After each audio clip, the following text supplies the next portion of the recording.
Oy, Nutrition Month ngayon. Iinggitin ko si Ayo. Ang ganda ng costume kong carrots na to. Iinggitin ko si Ayo. Nasaan kaya si Ayo? Puntahan ko nga siya.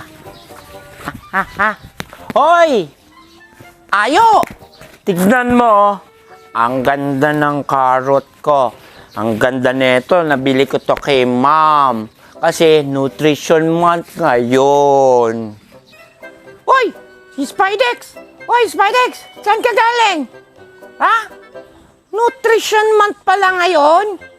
Alam mo ba kung ano yung Nutrition Month? Ano ba yung Nutrition Month? Hindi ko nga alam kung ano yung Nutrition Month kasi nagsuot lang kami ng ganito. May carrots, may prutas, tapos merong mga gulay, tapos merong pang isda, merong pang meat.